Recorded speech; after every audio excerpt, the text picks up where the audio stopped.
मौसम बदल रहा है, भारत का ही नहीं बल्कि पूरी दुनिया का मौसम। और ये मौसम ऐसा बदल रहा है कि सैकड़ों हजारों लोगों की जान ले रहा है। इसका असर अब यूरोप में दिखाई दे रहा है। यूरोप में भीषण गर्मी ने कहर मचा रखा है। फ्रांस में पंखे और एसी खरीदने के लिए तो दुकानों में भगदड़ मच रही है।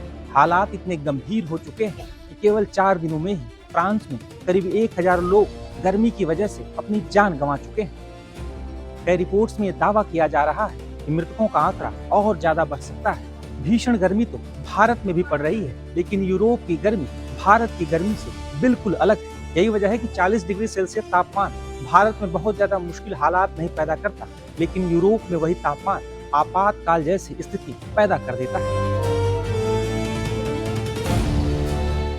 बीते 20 जून से यूरोपीय देश भीषण गर्मी की चपेट में। जिन देशों में कभी 25 से 30 डिग्री तापमान सामान्य माना जाता था, वहां पारा 40 डिग्री सेल्सियस पार पहुंच रहा है। लोग घरों से निकलने से बच रहे हैं। स्कूलों का समय बदला जा रहा है। जंगलों में आग लगने का खतरा बढ़ गया है और अस्पतालों में हीट स्ट्रोक के मरीजों की संख्या लगातार बढ़ती जा रही है। फ्रांस, ब्रिटेन, ऑस्ट्रिया, जर्मनी, चेक रिपब्लिक में गर्मी ने कोहराम मचा रखा है। इसके बाद ये सवाल उठ रहे हैं कि आखिर यूरोप में ऐसी स्थिति क्यों बन रही है। भारत के कई राज्यों में हर साल 40 से 48 डिग्री सेल्सियस तक तापमान पहुंच जाता है। हालांकि भारत में घर और बुनियादी सुविधाएं काफी हद तक ऐसी गर्मी के अनुरूप विकसित हो चुकी हैं। पंखे, कूलर और एयर कंडीशनर आम है और लोग भी तेज गर्मी के आदी हो चुके हैं। वहीं दूसरी तरफ यूरोप में सामान्य गर्मी 20 से 30 डिग्री सेल्सियस के बीच रहती है। इसलिए जब वहाँ तापमान 40 डिग्री के करीब पहुँचता है तो हालात बेहद गंभीर हो जाते हैं। वहाँ के अधिकांश घर ठंड से बचने के लिए बनाए गए हैं, इसलिए उनमें एयर कंडीशनर कम होते हैं। यूरोप में अधिकांश घरों की बनावट ही ऐसी है कि सूरज ढलने के बाद भी घरों का तापमान जल्दी कम नहीं होता। यही वजह है कि यूरोप के 40 डिग्री तापमान स्कूल बंद होने, स्वास्थ्य अलर्ट जारी होने और हीट स्ट्रोक के मामलों में बढ़ोतरी का कारण बन जाता है।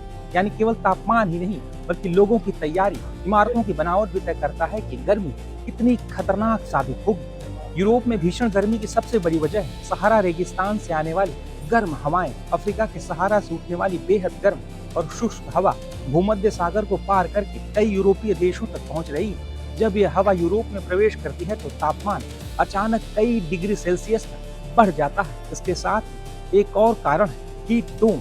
आसान भाषा में समझे तो वातावरण में बनने वाला एक ऐसा उच्च दबाव वाला क्षेत्र होता है जो गर्म हवा को जमीन के पास फंसा देता है। इससे बादल नहीं बनते, बारिश नहीं होती और कई दिनों तक लगातार तेज धूप पड़ती रहती है। इसका नतीजा ये होता है कि दिन के साथ साथ रात का तापमान कम नहीं हो पाता। फ्रांस इन दिनों गर्मी से सबसे ज्यादा प्रभावित देशों में शामिल। राजधानी पेरिस समेत कई इलाकों में तापमान सामान्य से काफी ऊपर पहुंच गया है। कई शहरों में प्रशासन ने लोगों को दोपहर में घर से बाहर न निकलने की सलाह दी। कई स्कूलों में भी फिलहाल छुट्टी घोषित कर दी गई।